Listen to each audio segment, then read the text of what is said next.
सड़क के किनारे एक टीन का शेड, जिसके नीचे एक बुजुर्ग व्यक्ति जिनकी आंखें नहीं थीं, वो अपनी छड़ी के सहारे कोने में एक थैले को बगल में दबाए हुए खड़े ठिठुर रहे थे, क्योंकि रास्ते में पानी भरे होने के कारण बैठने की भी जगह नहीं बची थी। बरसात की तरह आज उनकी आंखों का पानी भी रुकने का नाम नहीं ले रहा था। बेसहारा वृद्ध महेश जी बरसात के रुकने का इंतजार कर रहे थे। टीन में मौजूद छेदों से गिरते पानी के कारण वो पूरे भीग चुके थे और ठंड से कांप भी रहे थे। तभी वहां से छतरी लेकर एक बच्चा गुजरा और बोला, दादाजी यहाँ क्यों खड़े हो आप? घर जाना है क्या? बच्चे के मुंह से दादाजी सुनकर महेश जी एक बार को चौंके, क्योंकि वे बहुत लोगों से मदद मांग चुके थे, मगर किसी ने उनकी नहीं सुनी और एक छोटा सा बच्चा उन्हें दादाजी कह के पुकार रहा था। घर कहाँ है आपका? उस बच्चे ने दोबारा पूछा। क्या हुआ दादाजी, मैं कुछ मदद करूं क्या आपकी? महेश जी बोले, बेटा कौन हो तुम? उस बच्चे ने उनके करीब आकर कहा, दादाजी मेरा नाम सोनू है, चलिए मैं आपको आपके घर पहुंचा देता हूं। बच्चे ने बहुत मासूमियत से कहा तो महेश जी नम आंखों से बोले, बेटा मेरा घर नहीं है और मैं देख भी नहीं सकता, मैं तो रात में यहीं सोता हूं, लेकिन आज यहां भी पानी भर चुका है। सोनू बोला, दादाजी आप मेरे घर चलो ना, आपके कपड़े गीले हो गए हैं, उन्हें मम्मा से सुखवा भी दूंगा। एक अनजान बच्चा उन्हें इतनी आत्मीयता दिखा रहा था और एक उनके अपने थे जो उन्हें इस हालत में छोड़कर ना जाने कहां थे, और ऊपर से वो बच्चा महेश जी से घर चलने की जिद किए जा रहा था, वो अलग। सोनू महेश जी का हाथ खींचते हुए बोला, दादाजी चलो ना, देखो इधर पानी भरा है। महेश जी आगे कुछ बोल ना पाए और सोनू के साथ चल दिए। रास्ते में महेश जी सोचने लगे, ना जाने इसके माता पिता इसे मेरे साथ देखकर क्या सोचेंगे। मुझ फटे हाल भिखारी को अपने घर में देखकर इसके घर वालों को बुरा लगेगा। ये तो बच्चा है, नादान है, मुझे यहाँ से चले जाना चाहिए। जिंदगी में इतना अपमान सहने के बाद अब और अपमान नहीं सह सकूंगा। सोनू ने जैसे ही अपने घर में प्रवेश किया, महेश जी दबे पांव लाठी टिकाते हुए वहां से निकल गए। लेकिन बारिश में इतना भीगने के कारण वो अब तक बुखार में तप चुके थे। किसी तरह से उन्हें किसी दुकान के आगे जगह मिल गई, जहां उन्होंने अपने थैले में से गीली चादर निकालकर बिछा ली और वहीं सो गए। दादाजी दादाजी की आवाज से महेश जी अचानक से उठकर बैठ गए। सोनू बोला, मम्मी यही है वो दादाजी। महेश जी बोले, सोनू है क्या? सोनू की माँ बोली, हाँ अंकल जी सोनू ही है, कब से मुझसे कह रहा था दादाजी को ढूंढ कर लाओ। इतना कह सोनू की माँ ने साथ वाली दुकान पर जा चाय और खाने का सामान लाकर महेश जी को दे दिया। महेश जी के मना करने पर उसने उन्हें जबरदस्ती चाय और खाना पकड़ाया। उनका बदन कांपते देख सोनू की माँ बोली, अंकल जी आपको तो बुखार है, सोनू के पापा डॉक्टर हैं। सोनू भी तुरंत चहकते हुए बोला, हाँ दादाजी मेरे पापा डॉक्टर हैं, वो सबको ठीक कर देते हैं। सोनू की माँ ने तुरंत सोनू के पापा को फोन करके वहां बुलाया। सोनू के पापा महेश जी को अपने साथ घर ले गए और उनका चेकअप किया। उन्हें बुखार की कुछ दवाइयां भी दी और बोले, अंकल जी आपको आराम की जरूरत है, आप आज से यहीं हमारे साथ रहेंगे। मगर महेश जी को ये सब स्वीकार नहीं था। वो बोले, मेरे अपनों ने ही मुझे छोड़ दिया तो अब मैं किसी का एहसान नहीं ले सकता बेटा, तो मुझे ऐसे ही छोड़ दो। आप लोगों ने मेरे लिए इतना किया, उसके लिए बहुत बहुत धन्यवाद। इतने में सोनू के पापा सुमित बोले, अंकल जी सोनू ने आपको दादाजी कहा है तो आप मेरे पिता समान हुए ना, तो इस बेटे के घर में रहने से मना क्यों करते हैं? अच्छा आप एक बार ठीक हो जाइए, फिर मैं आपको नहीं रोकूंगा, लेकिन अभी यहीं रहिए। उनके बार बार कहने पर महेश जी को उनकी बात माननी पड़ी और वे वहां ठहर गए। सोनू के माता पिता शालू और सुमित की सेवा से वो ठीक होने लगे। अच्छे कपड़े और अच्छे खान पान से उनके चेहरे की चमक भी वापस लौट आई थी। महेश जी बार बार ईश्वर को धन्यवाद करते। कितने दुख की घड़ी में उन्हें सोनू और उसके माता पिता का साथ मिला। एक दिन सोनू की मम्मी शालू ने महेश जी से पूछ ही लिया, अंकल जी आप बुरा ना माने तो मैं आपके परिवार के बारे में जानना चाहती हूँ, आपके भी तो बेटा बेटी होंगे। महेश जी खामोश हो गए और उन्हें अपने भूले बिसरे दिन फिर से याद आ गए, जिनकी पीड़ा उनके चेहरे पर साफ झलकने लगी थी। अपनी आंखों से आंसू पोंछकर वो बोले, बेटा परिवार तो है, मगर अब ना जाने कहाँ गए सब मुझे छोड़कर। मैंने तो उन्हें कितनी बार तलाशा, मगर कुछ पता नहीं चला। शालू बोली, अंकल हुआ क्या था आपके साथ जो आप बेघर हो गए? महेश जी शालू की बात सुनते ही अतीत के गलियारों में खो गए। करीब 1.5 साल ही हुआ था जब वो अपने परिवार के बीच थे, उनके परिवार में 2 बेटे बहुएं थीं। महेश जी का बाकी जीवन उनकी पत्नी के साथ तीर्थ करने में बीत रहा था। दोनों वृद्ध दंपति अक्सर तीर्थ पर ही रहते और अब तक कई अलग अलग प्रदेशों में घूम चुके थे। दोनों बेटे बहुएं भी अपने अपने जीवन में मस्त थे। एक बार तीर्थ करते समय जब वे बाहर घूमने निकले तो सड़क पार करते समय दोनों का एक्सीडेंट हो गया। दोनों को ही भयंकर चोटें आईं। पत्नी की हालत बहुत गंभीर थी और महेश जी को सिर में और आंखों में चोटें आई थी। उनके बेटों ने उन्हें हॉस्पिटल में भर्ती करवाया, मगर महेश जी की पत्नी को बचाया ना जा सका। उनकी मृत्यु हो गई। पत्नी के दुख से गुजर ही रहे थे कि महेश जी पर कुछ दिनों बाद दुख का एक और पहाड़ टूट पड़ा। उनकी आंखें अब देखने लायक नहीं बची थी। वो अपनी आंखों की रोशनी खो चुके थे। जब वे हॉस्पिटल से घर वापस आए तो बहुओं को अंधे ससुर का ख्याल रखने में समस्या होने लगी। बेटे दिन भर ऑफिस में रहते तो दिन में दोनों बहुएं आपस में ससुर के काम को एक दूसरे पर डालती रहती। कई बार महेश जी खाने का इंतजार ही करते रह जाते, पर शाम तक उन्हें खाना ही नहीं मिलता था तो वो अपने काम खुद से करने की कोशिश भी करते, लेकिन ना देख पाने के कारण कहीं भी टकराकर गिर जाते तो कभी कपड़े उल्टे पहन लेते थे। कई बार तो सही अंदाजा ना होने के कारण उनसे पानी बिस्तर पर ही गिर जाता था। जब वे गिरते तो बहुएं उन पर हंसती और उन्हें उठाने भी नहीं आती। महेश जी को अपने कमरे का अंदाजा तक ना रहता। इस अंधेपन के कारण उन्हें बहुत सारी समस्याओं का सामना करना पड़ता। एक दिन बड़ी बहू रचना ने अपने पति राजेश से कहा, राजेश, हम तुम्हारे अंधे बाप को कब तक संभालेंगे? ये छोटी तो कुछ करती नहीं है। तुम्हारा बाप भी हर छोटी छोटी बात के लिए आवाज लगाता रहता है। मैं सारा दिन सब संभालते संभालते थक जाती हूँ। मुझसे तो ये सब और नहीं होगा। तुम अब कुछ फैसला कर लो। राजेश बोला, अब क्या करूं मैं? इनको ही तीर्थ करने की पड़ी थी। उधर छोटी बहू माला भी अपने पति नरेश से यही कहती, देखो नरेश, अपने पापा को तुम कहीं छोड़ आओ, नहीं तो इनके काम के लिए नौकर लगा दो। मैं और नहीं कर सकती इनके काम। दीदी सारा दिन इनके काम मुझ पर डालती रहती है। मैं अकेली सब करती हूँ। तुम्हारा बाप नखरे भी बहुत करता है। नरेश बोला, माला, हम नौकर रखेंगे तो उसका खर्चा भी तो देना होगा। बड़े भैया तो वो देंगे नहीं, अकेले हम पर बोझ पड़ेगा। नौकर रखना तो बेवकूफी होगी। हाँ, इन्हें कहीं छोड़ सकते हैं। माला ने नरेश को बड़े भैया से बात करने का सुझाव दिया तो नरेश जाकर अपने बड़े भाई राजेश से बोला, भैया, पापा की सेवा करना मुश्किल हो गया है। माला सारा दिन इन्हीं सब में लगी रहती है। यही बात राजेश ने अपनी पत्नी रचना के लिए कही। बात का कुछ हल ना निकला। ये बुढ़ा तो अंधा होकर बैठ गया। बेटे बहुओं पर बोझ बनते इसे शर्म भी नहीं आती। बड़ी बहू रचना के तीखे शब्द महेश जी के कानों में पड़ते तो वो तिलमिलाकर रह जाते, क्योंकि वे खुद ही लाचार थे तो चाहकर भी कुछ नहीं कर सकते थे। एक बार बहुत देर तक खाना ना मिलने के कारण महेश जी भूख प्यास से तड़प उठे, लेकिन उनकी किसी भी बहू को उन पर तरस नहीं आया। जब उन्होंने खुद ही भोजन तलाशने की कोशिश की तो रसोई से सामान गिरने की आवाजें आई। दोनों बहुएं भागकर किचन में आई तो उन्होंने देखा कि किचन में कांच का सामान नीचे गिरकर टूट गया था। महेश जी को वहां देखकर रचना उन पर हाथ उठाते हुए बोली, कितना नुकसान कर रहा है तू बुढ़े, अब कौन भरेगा ये सबका बिल? अंधे महेश जी जमीन पर पड़े अपनी बड़ी बहू के हाथों पिटे जा रहे थे। नीचे पड़े कांच के टुकड़े उनको चुभ गए थे, लेकिन रचना उन्हें इतनी बदहवास होकर मार रही थी कि उनके शरीर से बहता खून भी दोनों बहुओं को दिखाई ना दिया। कांच चुभने के जख्म कई जगह हो गए थे और महेश जी दर्द से कराह रहे थे। इतनी बदतर जिंदगी जी रहे महेश जी ये सब सहने को मजबूर थे।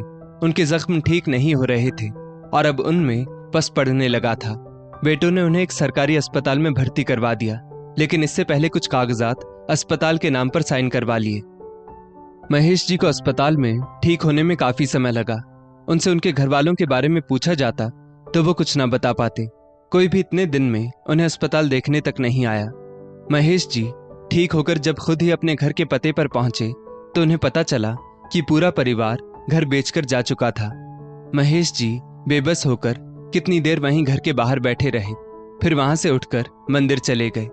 हर रोज भगवान से प्रार्थना करते और घर पर जाते कि शायद कोई उन्हें मिले, मगर उनके अंधेपन का फायदा उठाकर उनके साथ विश्वासघात किया गया था।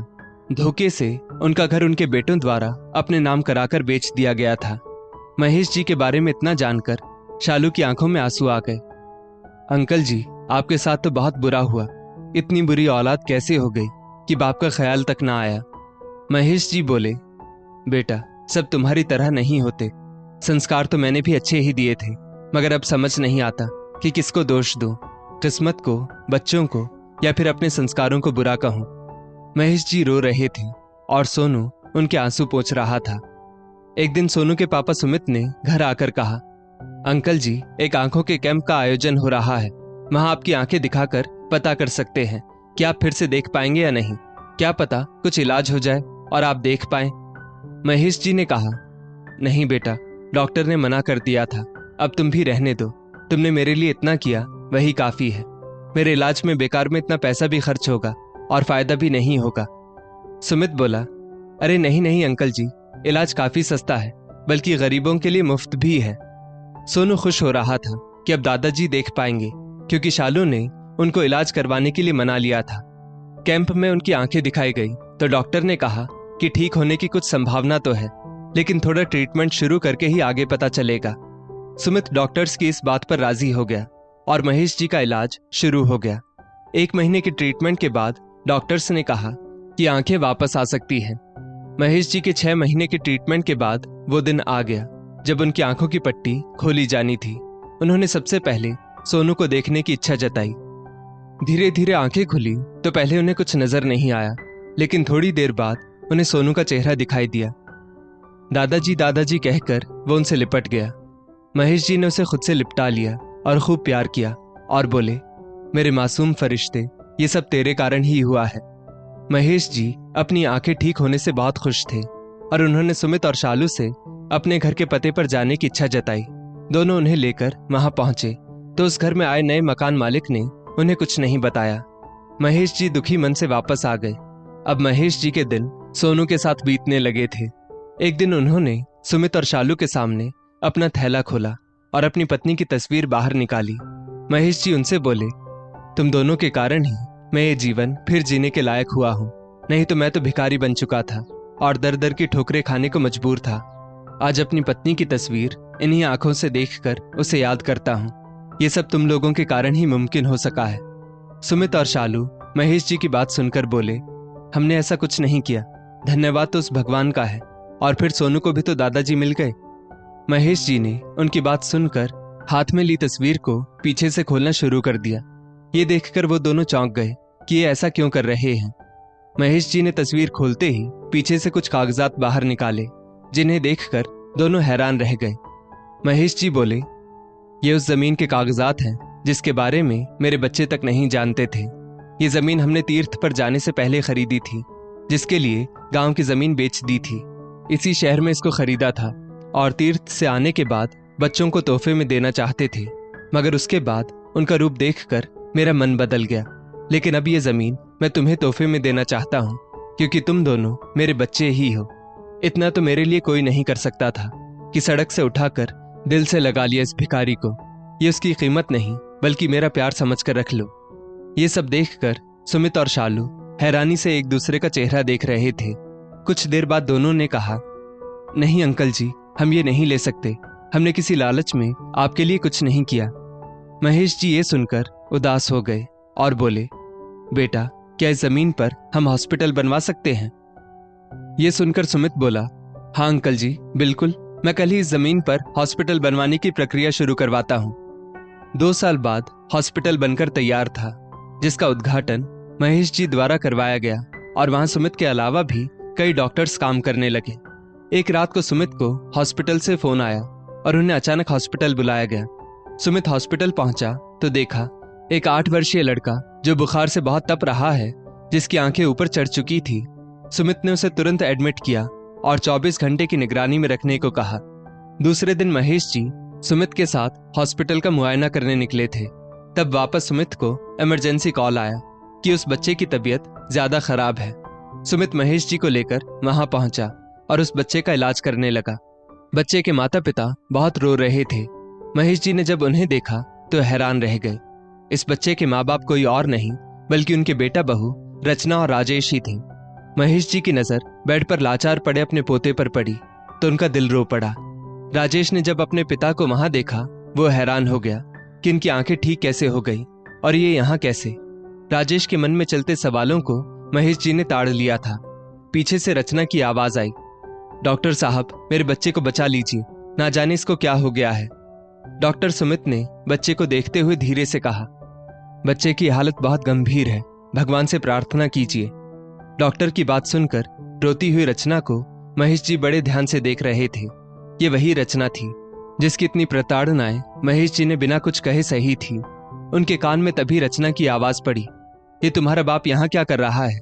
इससे कहो कि जाए यहाँ से, कैसे मेरी तरफ देखे जा रहा है। डॉक्टर सुमित ने सारी बात सुनी तो पीछे पलटकर कहा, यह आदमी इस हॉस्पिटल के मालिक है मैडम, ये मेरा नहीं, इनका हॉस्पिटल है। रचना हक्की बक्की रह गई। इतना बड़ा हॉस्पिटल कैसे कर लिया सब इस बुढ़े ने? बस यही सब रचना मन ही मन सोचने लगी, जिस पर राजेश भी हैरान हुआ। अपने पिता को इस मकाम पर देखकर वो भी नजरें झुकाने को मजबूर हो गया। उतने में सुमित को एक डॉक्टर द्वारा बाहर कुछ इमरजेंसी मीटिंग के लिए बुलाया जाता है। राजेश ने महेश जी से कहा, पापा, आपकी आंखें वापस ठीक कैसे हो गई? राजेश को बोलते देखकर रचना बोली, ये कौन सा नया नाटक है? कोई लॉटरी तो लग नहीं गई होगी इस बुढ़े की, किसकी जेब काटकर ये सब बनवा लिया? महेश जी ने गुस्से में उसकी तरफ तिरछी निगाहों से देखकर कहा, यही जानना चाहते हो ना कि तुम्हारा बाप मरा क्यों नहीं, बच कैसे गया और ये सब कैसे हो गया? राजेश का सिर झुक गया और अपने किए पर वो झूठ बोलकर लीपा पोती करने की कोशिश करने लगा। पापा, आप ना जाने कहाँ थे, हमें मिले ही नहीं। ये सुनकर महेश जी दहाड़ पड़े, झूठ मत बोलो तुम लोग घर ही बेचकर चले गए थे। तुमने मुझसे गलत कागजात पर झूठ बोलकर साइन करवाए। जब मैं वहां गया तो पड़ोसियों ने बताया कि कब गए पता ही नहीं चला।